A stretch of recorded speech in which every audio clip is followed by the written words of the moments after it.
Do they miss you or have they really moved on? With an avoidant ex, it's very hard to tell because silence can hide a lot.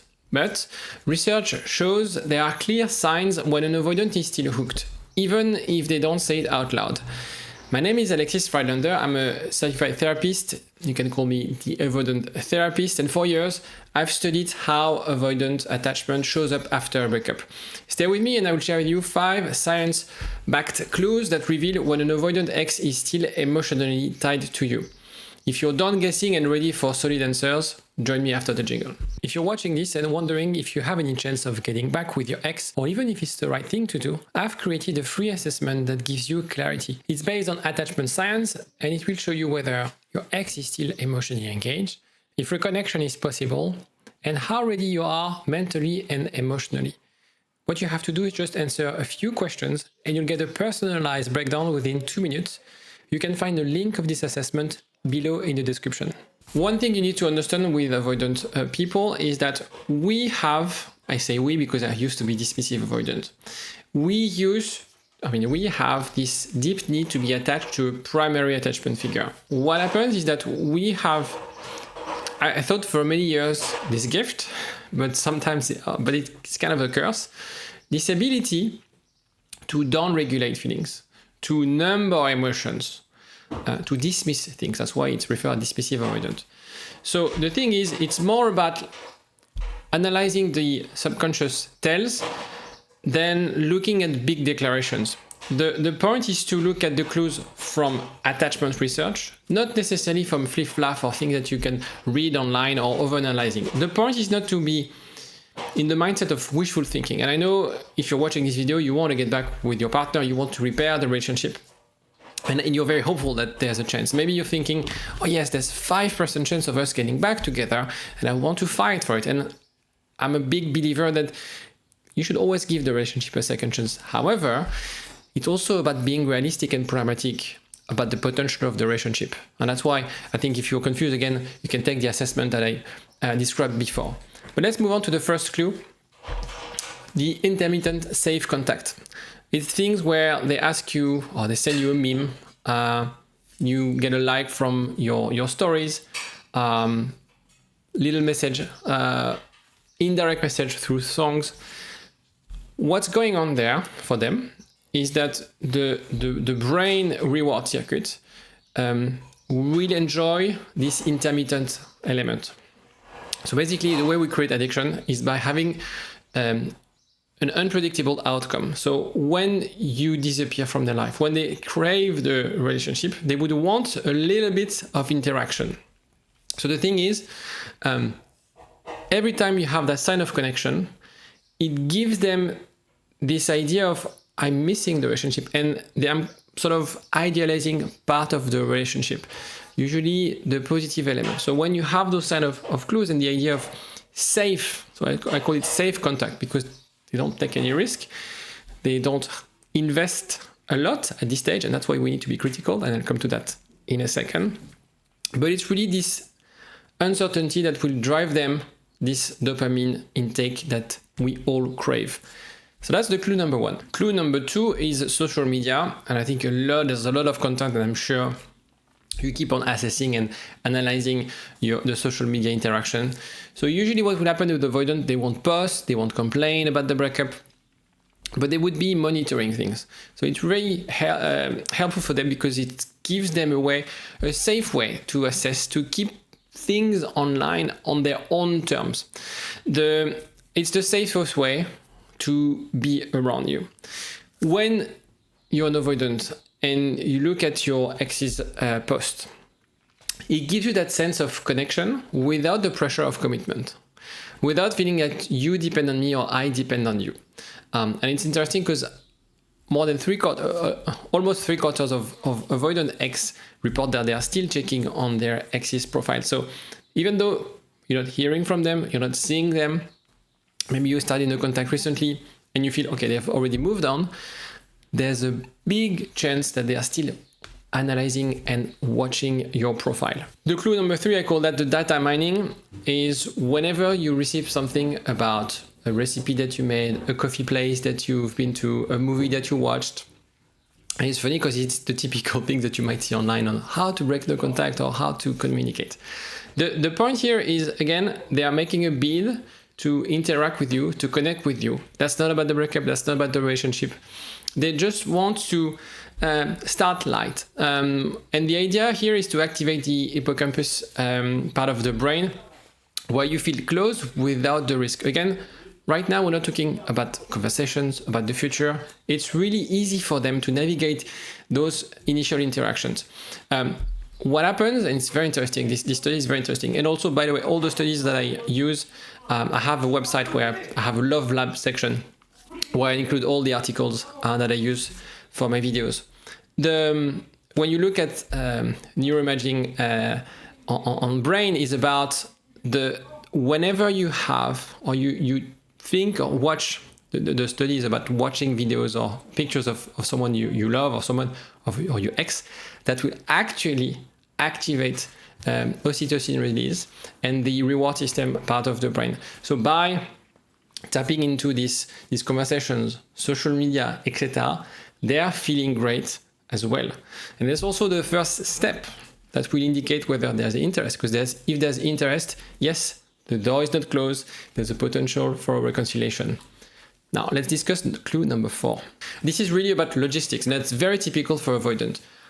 I forgot this, can I help you with this? I have a client the other day, he was always showing up to her place because she needed help with gardening.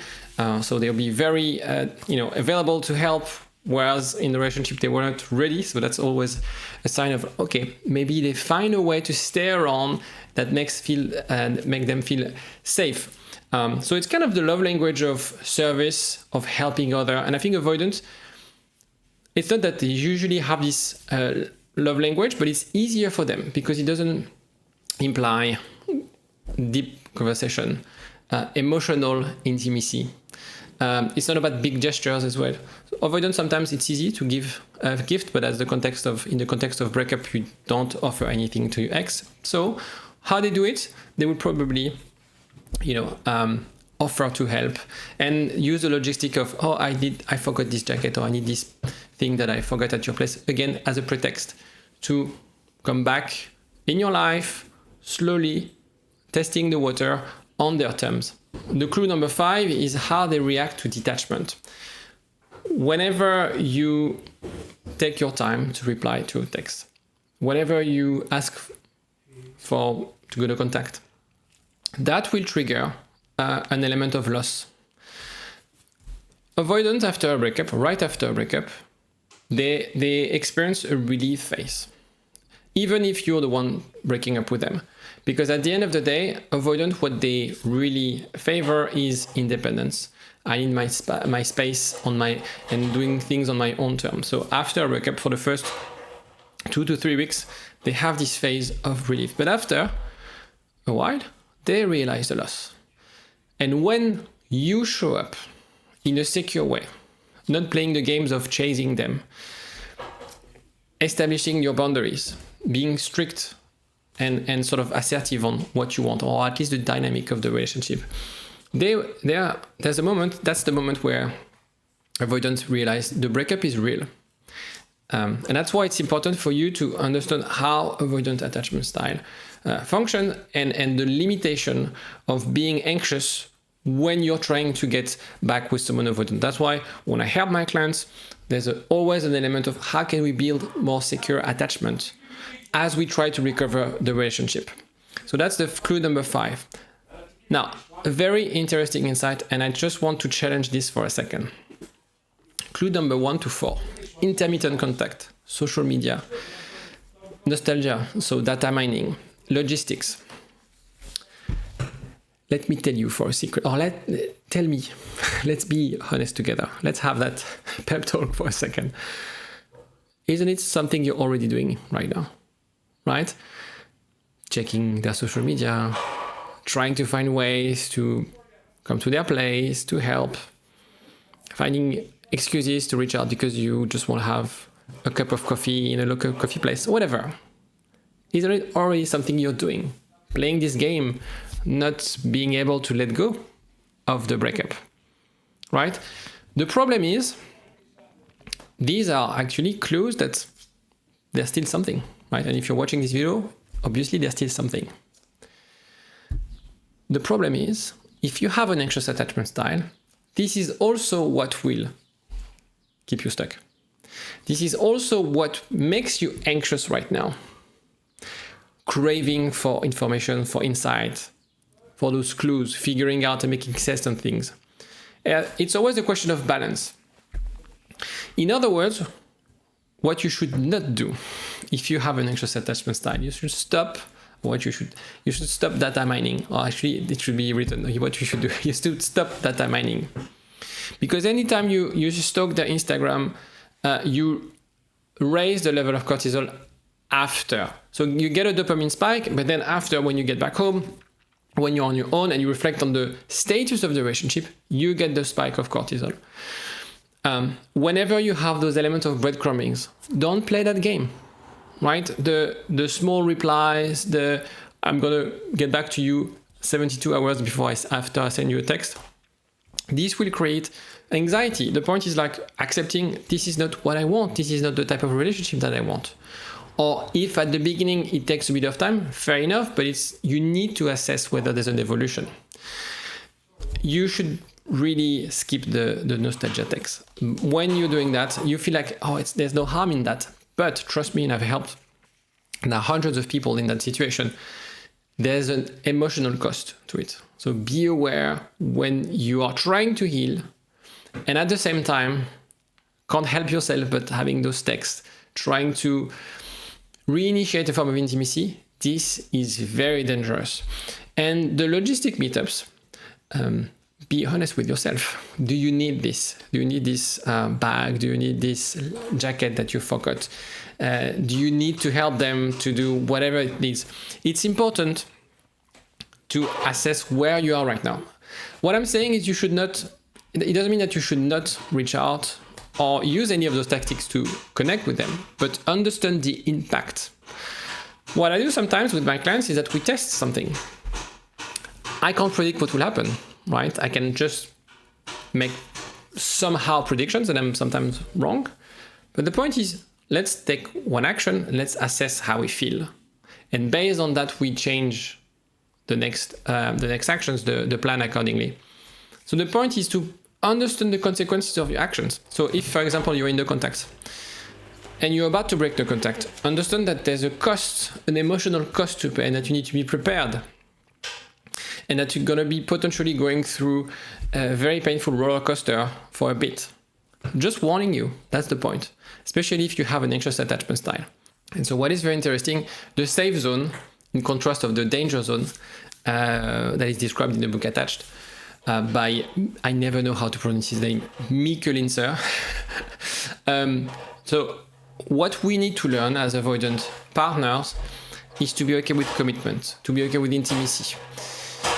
In other words, to be a little bit more anxious, to have this sense of urgency when things don't go according to plan, rather than escaping and running away.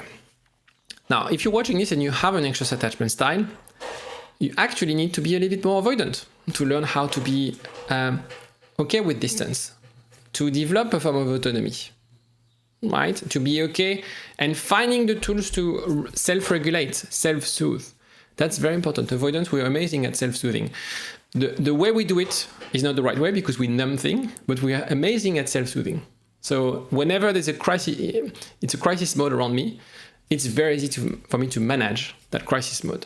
Then the problem is, in the context of relationship, it's not the best way to connect with people. And so with the years, and especially with my background in the studies, now I know how to do it.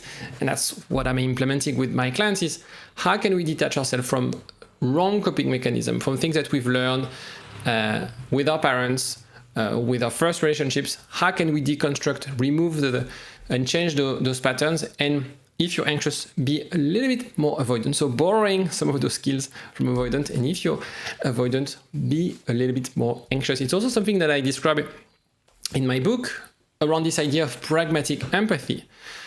Usually relationships, even if it's secure, you always have one more anxious, one more avoidant. And so the point is understanding your partner's world, Why do they react in a certain way? It's usually not about you, it's about their own wounds.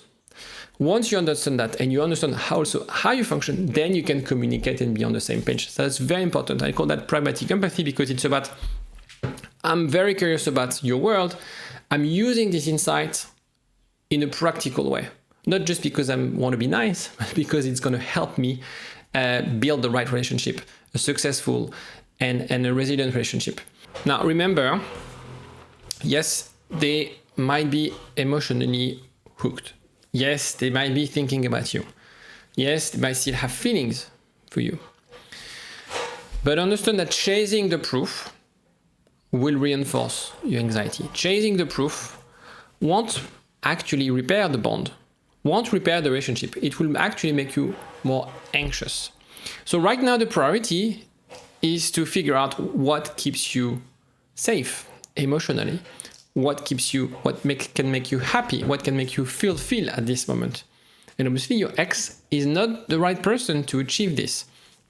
So the point is right now, and I think that there's always a phase where you have to accept that this person is not going to give you or provide those elements that you've lost at this stage. And so it's about creating the right habit, designing a life where you could feel safe, where you can feel that you make progress, where you can feel that you are leading your own life. Then and only then you can think about getting back with them. Then and only then you can think whether you should get back with them. Because that's the point. And again, that's the assessment that I put together. It's to really help you understand whether you're making the right decision to keep this relationship alive in part of your head. Create a secure base first, and then choose. But when you choose, always choose you.